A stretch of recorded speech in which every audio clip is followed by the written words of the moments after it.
नमस्कार दोस्तों, target with PS Parihar channel में आपका स्वागत है। आइए शुरू करते हैं और देख लेते हैं कि आज के समाचार पत्रों में विद्यार्थी जीवन से संबंधित कौन-कौन सी सूचनाएं हैं। तो वीडियो को जल्दी से लाइक कर दें, शेयर कर दें। जिन छात्रों ने चैनल को अभी भी सब्सक्राइब न किया हो तो जल्दी से सब्सक्राइब कर लें ताकि आप लोगों को इसी प्रकार की ऑथेंटिक अपडेट से सबसे पहले मिलती रहें। आगे बढ़ने से पहले एक सूचना है उन विद्यार्थियों के लिए जो छात्राएं यूपी ट्रिपल एससी की भर्ती स्वास्थ्य कार्यकर्ता की तैयारी कर रही हैं। यूपी एएनएम की जो भर्ती आई है, यहाँ पर उसकी ये बेस्ट बुक है चक्षु प्रकाशन की। जिस प्रकार के प्रश्न महिला स्वास्थ्य कार्यकर्ता की भर्ती में पूछे जाते हैं उस प्रकार के इसमें 2500 से ज्यादा बहुविकल्पीय प्रश्न दिए हुए हैं और इनकी पूरी विस्तृत व्याख्या भी दी गई है। इसी पुस्तक में आप लोगों को 25 प्रैक्टिस सेट तो मिलते ही हैं, साथ में एक सॉल्व पेपर भी मिलता है जिससे आप लोगों को पता चल सके कि किस प्रकार का जो पेपर है वो आता है।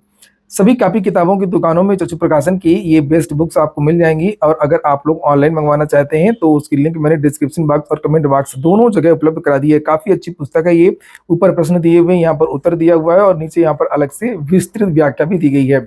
सबसे पहले बात कर लेते हैं दिल्ली में जो कल सम्मेलन आयोजित हुआ रोजगार अधिकार अभियान। ये आप देख सकते हैं, यहाँ पर बहुत सारे वक्ताओं ने यहाँ पर भाषण दिया। ये युवा मंच के अध्यक्ष अनिल सिंह है। नीचे ये किसी भी आंदोलन से कोई सरोकार नहीं होता, उनका किसी समाज से कोई मतलब नहीं।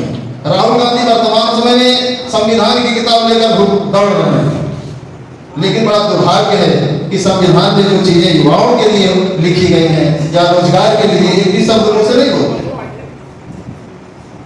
जब विपक्ष जिसको हम मानते हैं वो मौन है, तो दौड़ हमें आपको समझना होगा कि अपनी लड़ाई हमें खुद लड़नी पड़ेगी और अपनी लड़ाई खुद लड़े।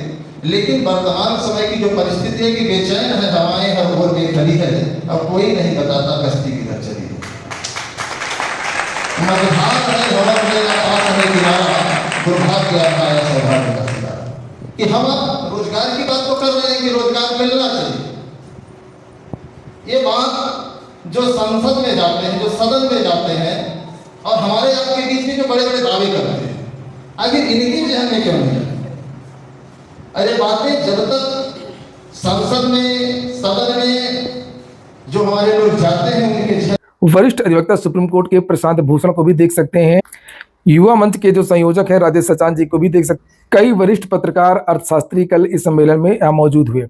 मुख्य मुद्दा थी कि सरकारें जो है वो रोजगार क्यों नहीं देती हैं और यहाँ पर ये डीलर के प्रदेश अध्यक्ष देख सकते हैं आप लोग, ये रजत सिंह भी हैं। चूंकि आपको पता है कि जो सरकारें हैं, चाहे कोई भी सरकार हो, वो या तो सरकारी नौकरियां देने में हीला हवाली करती हैं और जो संविदा पर भर्तियां निकाल रही हैं और भर्तियां जो संविदा पर निकलती हैं उनमें बहुत मामूली मान दे दिया जाता है जिससे उनकी जीविका भी नहीं चल पाती है।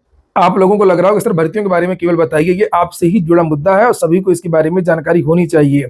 उल जलूल के मुद्दों से अच्छा है कि देश में केवल रोजगार का मुद्दा ही रहे, प्रत्येक नागरिक को सम्मानजनक जीवन का अधिकार हो। यहाँ पर जो बातें रखी गई हैं, जैसे यहाँ लिखा है कि सुपर रिच पर टैक्स हल करेगा जन सवालों को, सम्मानजनक जीवन सरकार की जिम्मेदारी है, प्रोफेसर प्रभात पटनायक। देश में संसाधनों की कमी नहीं है, प्रोफेसर अरुण कुमार ने कहा। रोजगार अधिकार कानून बनाया जाए, प्रशांत भूषण जो अधिवक्ता ये उनका वक्तव्य था कल का मुख्य। पूंजी का संकेंद्रण खत्म हो रहा है, लोकतंत्र। अखिलेंद्र प्रताप सिंह, आपने भी देखा होगा भारत विश्व की चौथी पांचवी अर्थव्यवस्था बन गया। लेकिन सबसे बड़ी बात यह कि मानव विकास सूचकांक में आपने देखा होगा कि भारत का स्थान बांग्लादेश, पाकिस्तान, नेपाल, भूटान से भी नीचे, श्रीलंका से भी नीचे है। उसका यही कारण है कि पूंजी केवल कुछ लोगों के पास में आ रही है और बाकी के जो नीचे तबके के लोग हैं, जो गरीब वर्ग हैं, जो वंचित वर्ग है, वो और गरीब होता जा रहा है। अमीर और गरीब की जो खाई है वो बढ़ती जा रही है।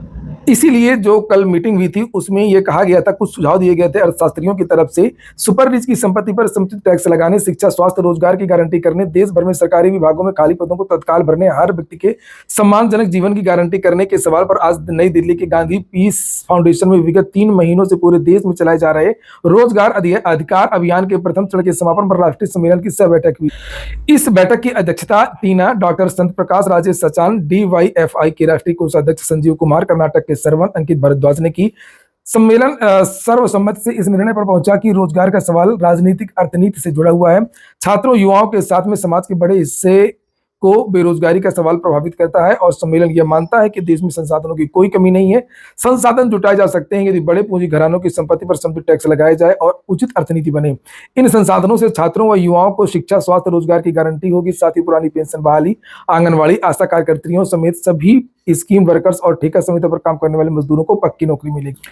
तो यही सब यहाँ पर ये दिया हुआ है। मैं इसे डाल दूंगा टेलीग्राम चैनल में, तो इसको आप लोग मत देखिएगा, समझिएगा। बात करते हैं उत्तर प्रदेश लोक सेवा आयोग की। लिखा है आयोग और अभ्यर्थी आए आमने सामने, बेमियादी धरना आज से।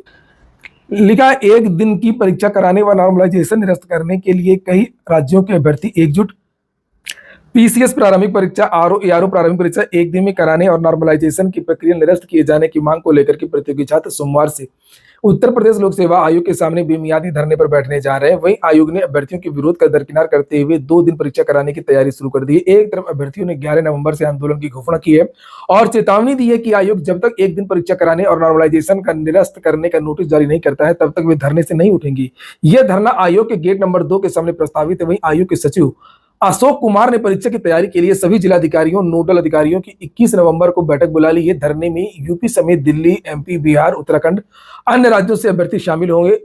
अभ्यर्थियों की ओर से घोषित धरना प्रदर्शन के मद्देनजर आयोग परिसर के आसपास बड़ी संख्या में पुलिस बल की तैनाती की व्यवस्था की गई है। अभ्यर्थी किसी भी कीमत पर पीछे हटने को तैयार नहीं है। हालांकि अभ्यर्थियों ने शांतिपूर्ण तरीके से धरना प्रदर्शन करने की घोषणा की है। इसके लिए पुलिस प्रशासन से अनुमति भी मांगी गई है। वहीं उत्तर प्रदेश लोक सेवा आयोग पीसीएस प्रारंभिक परीक्षा 2024 2 दिन कराने पर अड़ा हुआ है। आयोग की ओर से उन 41 जिलाधिकारियों को पत्र लेकर के तैयारी शुरू करने के निर्देश दिए गए हैं जिनके जिलों में परीक्षा केंद्र बनाए गए हैं। इसके लिए 21 नवंबर 2024 को दोपहर 12 बजे उत्तर प्रदेश लोक सेवा आयोग प्रयागराज के सरस्वती भवन में नोडल अधिकारियों की बैठक आयोजित की जाएगी। वहीं पर प्रदर्शन का समर्थन नहीं करेंगे कोचिंग संचालक। महाकुंभ को लेकर के पुलिस लाइंस स्थित त्रिवेणी सभागार में पुलिस अधिकारियों की और कोचिंग संचालकों व एसोसिएशन के अध्यक्ष संग बैठक हुई है। इसमें प्रतियोगी छात्रों की ओर से उत्तर प्रदेश लोक सेवा आयोग पर प्रस्तावित धरना प्रदर्शन को लेकर के संचालकों ने कहा कि कोचिंग संस्थान सोमवार को भी संचालित होंगे। वह किसी भी छात्र आंदोलन का समर्थन नहीं करते हैं। महाकुंभ के दौरान भीड़ की होल्डिंग के लिए कोचिंग संस्थानों के कैंपस का इस्तेमाल करना, भीड़ नियंत्रण में कोचिंग संस्थानों कर्मचारियों व छात्रों की उपयोगिता बिंदुओं पर भी मंथन किया गया। परीक्षा की तैयारियों को लेकर के और भी जानकारियां दी गई हैं। जैसे लिखा आयोग परीक्षा कराने को तैयार है, विरोध दरकिनार कर दिया गया है। प्रश्न पत्र के सील गोपनीय ट्रंक जिला कोषागार डबल लॉक में रखने के लिए पर्याप्त स्थान चिन्हित कर लिया जाए, आदेश दिया गया है। कोषागार जहां परीक्षा पूर्व प्रश्न पुस्तिकाओं का गोपनीय ट्रंक रखा जाएगा, वहां परीक्षा तिथि को जहां से प्रश्न पुस्तिकाओं का गोपनीय ट्रंक पर केंद्रों को उपलब्ध कराया जाएगा। सीसीटीवी लगा रहेगा और विस्तृत दिशा निर्देश जो है वो भेज दिए गए हैं। वहीं पर दिल्ली और अन्य राज्यों से देख सकते हैं आप लोग ये तस्वीरें, विद्यार्थी नारे लगा रहे हैं 1 शिफ्ट 1 डे एग्जाम। और ये जो विद्यार्थी हैं वो प्रयागराज आ रहे हैं। ये देख सकते हैं आप लोग, यहाँ से जो बसें हैं वो आ रही हैं अन्य राज्यों से और ये सभी विद्यार्थी मांग कर रहे हैं कि 1 डे 1 शिफ्ट में एग्जाम होना चाहिए, नॉर्मलाइजेशन कतई मंजूर नहीं होनी चाहिए। प्रयागराज में भी पिछले 1 हफ्ते से विद्यार्थी यहाँ पर माहौल बना रहे हैं आंदोलन को लेकर के। ये तस्वीरें आप लोग देख सकते हैं अलग अलग चौराहों में। ये शरण डिग्री कॉलेज के आसपास का सीन है। ये देख सकते हैं आप लोग, विद्यार्थी ये नारेबाजी कर रहे हैं और मांग कर रहे हैं कि जो एग्जाम है वो 1 शिफ्ट में ही होना चाहिए। भारतीय जनता पार्टी ने, बीजेपी ने भर्तियों की बात की है। महाराष्ट्र में चुनाव है, लिखा किसानों का कर्ज माफ, 25 लाख युवाओं को नौकरी देंगे। जस्टिस संजीव खन्ना आज संभालेंगे चीफ जस्टिस ऑफ इंडिया का पदभार। पुलिस कांस्टेबल भर्ती के बारे में जानकारी दी गई है। लिखा नवंबर के तीसरे सप्ताह में जारी हो सकता है लिखित परीक्षा की कट ऑफ। मैदान तैयार किए जा रहे हैं फिजिकल के लिए। लिखा सिपाही नागरिक पुलिस के 60,244 पदों पर होने वाली सीधी भर्ती का इंतजार खत्म होने वाला है। उत्तर प्रदेश पुलिस भर्ती एवं प्रोन्नति बोर्ड नवंबर के तीसरे सप्ताह में लिखित परीक्षा की कट ऑफ सूची जारी करने जा रहा है। इसमें 3 गुना अभ्यर्थियों को वरिष्ठता के आधार पर शारीरिक दक्षता परीक्षा और दस्तावेजों के सत्यापन के लिए बुलाया जाएगा। इस दौरान आर्टिफिशियल इंटेलिजेंस एआई की मदद से परीक्षा की सेंधमारी रोकने का इंतजाम भी किया गया है। बिहार की भर्तियों के बारे में जानकारी दी गई है। फिर से नीतीश कुमार ने बात दोहराई है। लिखा बिहार चुनाव से पहले 12 लाख को नौकरी देंगे। मुख्यमंत्री नीतीश कुमार ने कहा कि अगले विधानसभा चुनाव से पहले 34 लाख लोगों को नौकरी, ये देखिए लिखा है, और रोजगार मिल जाएगा। 2020 में 10 लाख नौकरी और इतनी संख्या में रोजगार देने की बात हमने कही थी। इनमें 7 लाख को 17,000 को नौकरी मिल गई है। 7,17,000 को 2025 चुनाव से पहले 12 लाख को सरकारी नौकरी मिल जाएगी। रेलवे से अप्रेंटिसशिप के लिए आवेदन मांगे गए, उसके बारे में जानकारी दी गई है। 5,647 पदों के लिए आवेदन चल रहे हैं। नॉर्दर्न फ्रंटियर रेलवे में अप्रेंटिसशिप के लिए 5,647 पदों पर भर्ती निकाली गई है। तो जिन विद्यार्थियों को अप्रेंटिसशिप करना हो विद्यार्थी आवेदन कर सकते हैं। 15 से 24 के बीच के युवा आवेदन कर सकते हैं। योग्यता इसमें 12वीं पास मांगी गई है। पुरानी पेंशन के लिए शिक्षकों का जेल भरो आंदोलन 2 तारीख से है, उसके बारे में भी जानकारी दी गई है। 15 तक आएगा प्राथमिक और मध्य विद्यालय के शिक्षकों का रिजल्ट। TRE3 की बात हो रही है। बीपीएससी की जो शिक्षक भर्ती हुई थी TRE3।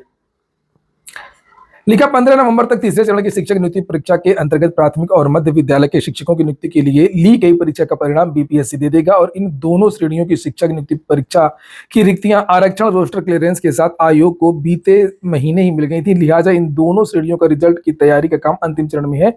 आयोग के सचिव सह परीक्षा नियंत्रक सत्यप्रकाश शर्मा ने कहा कि अगले 3-4 दिनों में जारी कर दिया जाएगा। प्राथमिक विद्यालय शिक्षकों के लिए लगभग 25,000 जबकि मध्य विद्यालयों के लिए लगभग 18,000 रिक्तियां हैं।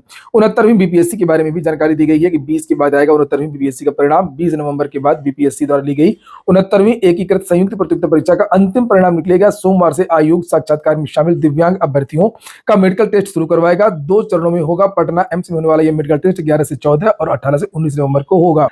आज के वीडियो में इतना ही। पूरा वीडियो सुनने के लिए बहुत बहुत धन्यवाद।